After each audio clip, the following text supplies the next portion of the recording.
Bonjour par ici, c'est Esther et je suis là pour te parler d'avenir. Oui, le tien, celui pour lequel tu as peut-être des appréhensions, l'impression de ne pas maîtriser ce qui va en advenir parce qu'on vit une époque légèrement anxiogène. Si c'est ton cas et que tu te sens impuissante, j'ai peut-être un début de réponse pour toi. Je ne dis pas que ça va changer ta vie du jour au lendemain, mais c'est tout de même un moyen d'influencer ton avenir. Attention, je te révèle mon astuce. Votez! Propulsé par mademoiselle.com. Oh, ça swing. Le 26 mai prochain auront lieu les élections européennes en France. Et laisse-moi t'expliquer pourquoi. Pour moi, c'est une manière de reprendre un peu le contrôle. D'abord, un petit point technique. Les élections européennes, contrairement à la présidentielle ou aux législatives par exemple, sont des élections à la proportionnelle. En gros, tu votes pour un parti qui aura présenté une liste de candidats et de candidates, et à partir du moment où il a recueilli au moins 5% des votes, il se voit attribuer un nombre de sièges proportionnel au nombre de voix qu'il a recueilli. Tu me vois venir? Ça veut dire que l'argument « mon candidat ne sera jamais élu » fonctionne beaucoup moins bien. Même Benoît Hamon et ses 6% auraient donc des sièges. Ensuite, tu te demandes peut-être à quoi peuvent bien servir ces députés une fois élus.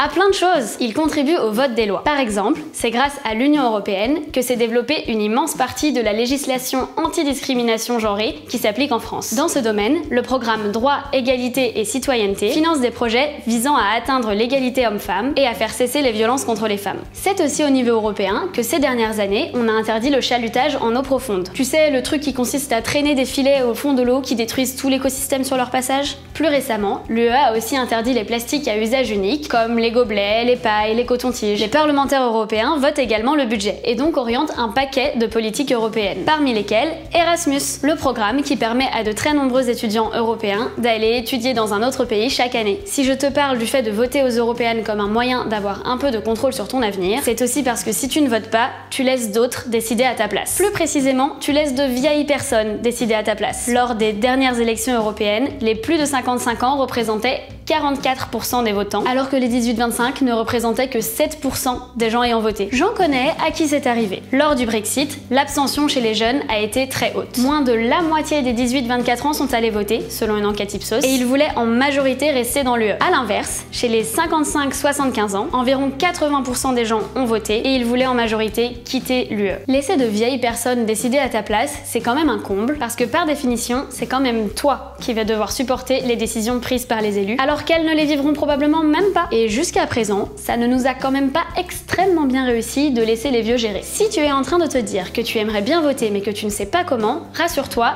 c'est simple. Première étape, savoir si tu es inscrite sur les listes électorales. En principe, ça se fait automatiquement à 18 ans. Mais si tu n'es pas sûr, tu peux aller voir dans ta mairie pour confirmer ton inscription. Si jamais tu n'es pas inscrite, il y a des chances que tu puisses encore y remédier. Si tu vas avoir 18 ans en 2019, ou bien que tu viens de déménager pour raison professionnelle, ou encore que tu as acquis la nationalité française en 2019, tu as encore jusqu'au 16 mai pour faire les démarches. Beaucoup de mairies permettent de faire ça en ligne. Tu trouveras un lien qui t'explique comment faire dans la description de cette vidéo. Mais même si tu dois te déplacer en mairie, c'est simple. Il te faut une pièce d'identité et un justificatif de domicile de moins de 3 mois.